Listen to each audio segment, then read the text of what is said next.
ایک موچی تھا، وہ اپنی وہ بوٹ پالش کرتا تھا، جوت بوٹ سیتا تھا ایک بڑے سیٹھ کی دکان کے سامنے.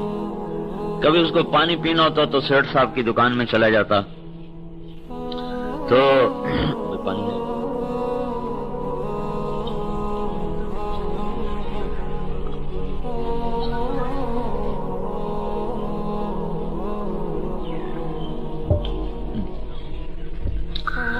تو اندر کمرہ ٹھنڈا ہوتا ہے، اے سی ہے. وہ کہتا سیٹھ صاحب آپ بڑے مزے میں ہیں، آپ بڑے مزے میں. وہ کہتا مزے تیرے ہیں، ہمارے کوئی نہیں. وہ کہا دیکھو جی ٹھنڈے پانی، ٹھنڈے کمرے، مرغے، یہ وہ، آپ مزے میں تو آ گئے. ہم تو 2 آنے 10 آنے روپیہ مشکل سے مزدوری بنتی ہے، رات کی پوری ہوتی، صبح کی نہیں ہوتی. وہ کہا مزے تیرے ہیں.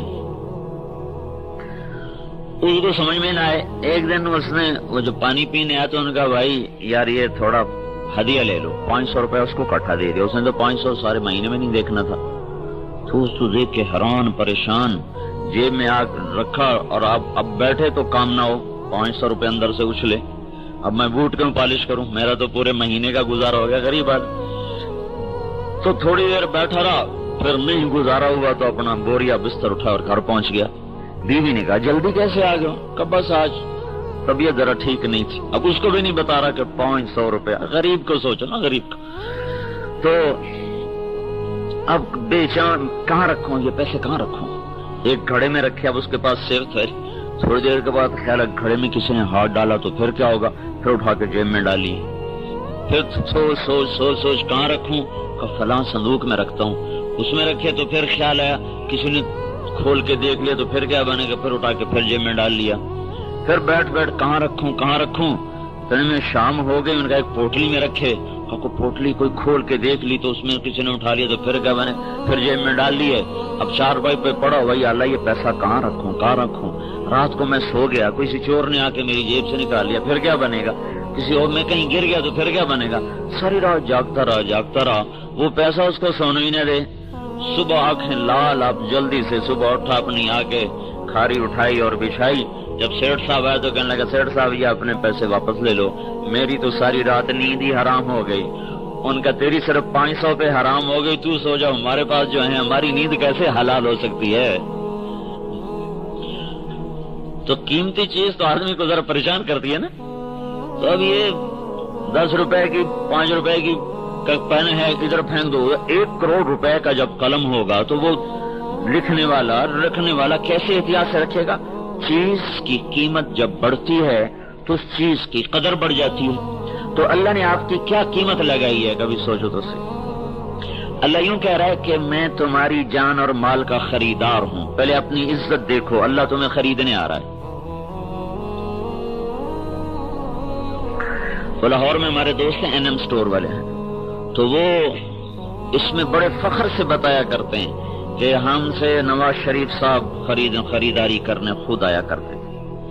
یہ اس کو ہمیشہ فخر سے بیان کرتے کہ میری دکان پر وزیر اعظم خود خریداری کے لیے آتے تھے. جب وہ آتے تھے تو ہم ان کے لیے ساری دکان خالی کر دیتے تھے، سب گاہکوں کو نکال دیتے تھے. تو اللہ تم سے خریدنے آ رہا ہے. کبھی سوچا ہے ان اللہ اشترى من المؤمنین انفسهم واموالهم. مردان کی مومن عورتوں، مردان کے ایمان والے مردوں، اور میں تم سے کچھ خریدنا چاہتا ہوں، سودا دو گے مجھے؟ یا اللہ کیا خریدنا ہے؟ کہ تمہاری جان تمہارے مال کا خریدار ہوں. کیا دو گے میرے مولا؟ بِأَنَّ لَهُمُ الْجَنَّةَ. بالجنہ نہیں کہا، بِأَنَّ لَهُمُ الْجَنَّةَ. جب کسی چیز کی قیمت ایک دم زیادہ لگا دو تو اگلے کو اعتبار نہیں آتا. کتنی زیادہ کیسے اعتبار نہیں آتا کہ مذاق نہ کر رہا ہو، مذاق نہ کر رہا ہو. ایک دم جب بڑھ جائے قیمت تو اگلا یا حیران ہو جاتا ہے یا ویسے مر جاتا ہے. ایک آدمی کا وہ نکل آیا، وہ لاٹری نکل آئی تو اس کو وہ ڈاکیے کو اس نے کہا، اس ماسٹر نے بھی اس کو بتاؤ تمہاری لاٹری نکلی ہے 10 لاکھ کی، لیکن وہ غریب آدمی اس کو ایک دم نہ بتانا بیچارہ کہ اس کا کوئی اور اس کو نقصان نہ ہو جائے، آہستہ آہستہ بتانا اس کو. کہا جی اچھا. تو اس کے پاس آیا کہ جناب آپ کا 50,000 کا انعام نکلے، مجھے کیا دو گے؟ کہا جی آپ کو 1000 روپے آپ کو انعام دوں گا. کہ اگر آپ کا 1 لاکھ نکلے تو پھر کیا دو گے؟ کہا تو میں 5000 دوں گا. کہ اگر تمہارا